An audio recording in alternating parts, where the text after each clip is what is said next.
What's up, y'all? It's Bree. Today I'm gonna show y'all how I made this silver chrome breastplate for Beyonce's Renaissance World Tour. Now, y'all, this look ate down. And I gotta give credit to I am Dose K on TikTok, who made a similar top and made me fall in love. Shout out to you, girl. So almost everything I got to make this came straight from Amazon, and I'll leave the links in the description bar. Now, deciding how I was going to make this top was really difficult, y'all, but I came up with a little game plan in my sketchbook, and I got to work.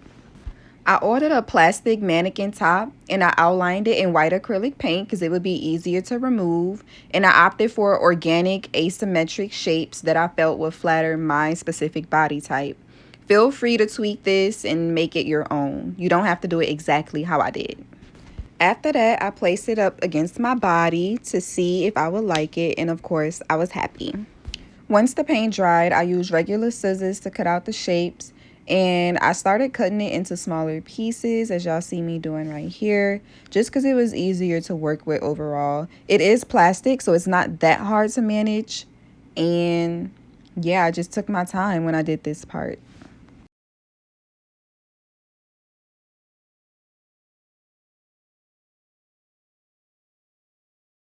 And now y'all can start to see the vision and see how this is gonna look.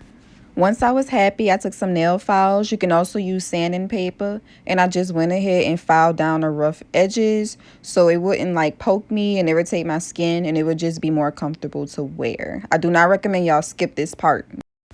After that, I took some silver chrome spray paint I got from Hobby Lobby for $6, and I painted the whole outside. After letting that dry for a couple of hours, I came back and I decided to spray paint the inside just so it could look more professional and cohesive. This part is optional. I decided to wait a full 24 hours before I apply my disco tiles and my holographic strips that I got from Amazon, just so I can make sure that everything sticks and everything is like fully dry. Now, I didn't have like a specific pattern in mind, but when I started doing it, I did like one strip of the holographic, and then I did like the little disco tile pattern, and I just went back and forth with doing those.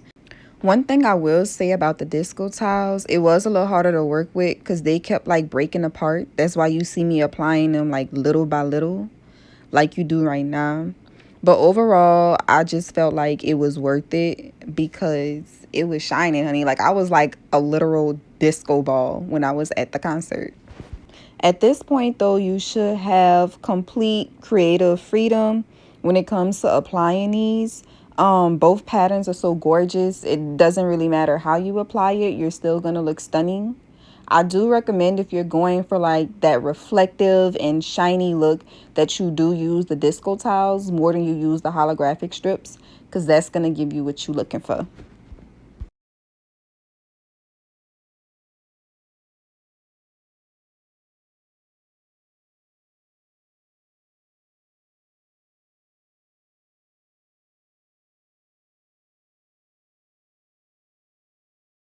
Now I'm applying these little gem strips that I got from Hobby Lobby in the sticker aisle, and it was like $2 a pack, y'all. And I was just applying them like the smallest ones to the largest ones, and it gave like a real cool effect to it. After that, it was pretty much just straight freestyle. If you want yours to come out exactly how mine did, you can just watch what I did and go from there. But I was kind of random with it. What I will say, I definitely used the disco tiles more than I used the holographic strips so I could get that reflectiveness that I was looking for. And this how it came out, y'all. I ended up putting That Girl on it in the holographic strips just because that was one of the songs on the album. And I am that girl, obviously. But if I was to redo this, I would definitely make holes at the top and the bottom of the breastplate and put strings through both just so it would be more secure on you. You know, you definitely don't want like any nip slips, anything like that. But here I am. Y'all see me. I'm just using like two strings that I'm putting through. That is string number 1. And that is string number 2. And I pretty much just went ahead and braided the strings together to make it thicker. I did get the strings from Walmart, and that was the thickest they had. So I had to work with what I had to work with. The concert was in like 2 days. So I just went ahead and braided it together to make it thicker and just more secure. overall, and I did that on both sides. I do suggest that you be pretty selective when you're choosing which string to use, because certain strings just doesn't hold everything together like it needs to. But here I am. I decided to go ahead and respray paint the top part of it, just because it had like a lot of smudges and stuff from when I was working on it, as y'all see right here. This part is definitely optional, but I'm a perfectionist and I definitely wanted this to look polished. So I just went ahead and took a store bag and some masking tape to cover up all the parts that I didn't want to get covered with the spray paint. Was this part tedious? Yes. Was this part extra? Hell yeah. But I just meant I was gonna look good at this concert. So I did what had to be done in order to look good. And y'all, this part was just like, just look at me. Look at me. I outlined it with the little gem strips at the top. And I had to cover all of that up too. And I'm like, look here. We gonna get her done, even if we have to take our time. Patience is definitely a virtue. You can always see it pay off in pieces that people create. So now that I'm all taped up and everything is covered, I'm about to get ready to go ahead and use my silver chrome spray paint once again. This is just me showing y'all the color. And I went ahead and I picked up this acrylic sealer, y'all.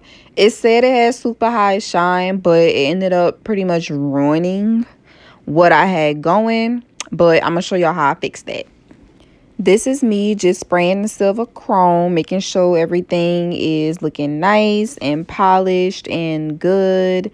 And yeah, I ended up letting that dry for a few minutes before I came in with the acrylic sealer. And y'all, as soon as I hit it with this, it's like all the shine and the reflectiveness got knocked clean out of it. You can literally see it.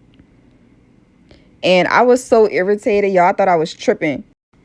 Not gonna lie, I definitely started panicking off camera, but I decided to go ahead and hit it with that silver chrome spray paint again, and she bounced right back.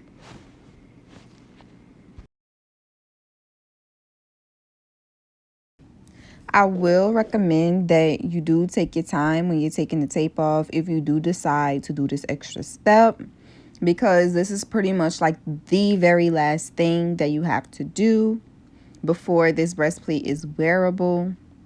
As y'all see, this is me taking my time, removing the tape, trying my best to preserve all of my hard work. And yeah. So the total amount that I spent making this breastplate came out to be about $60, which is honestly affordable to me because once I styled it and everything, it definitely gave high end and it gave expensive, but it really wasn't that much. Now, if you decided to stick through with this video with me, I just want to say thank you because I put in so much hard work filming and editing and doing this voiceover, but now it's time to serve.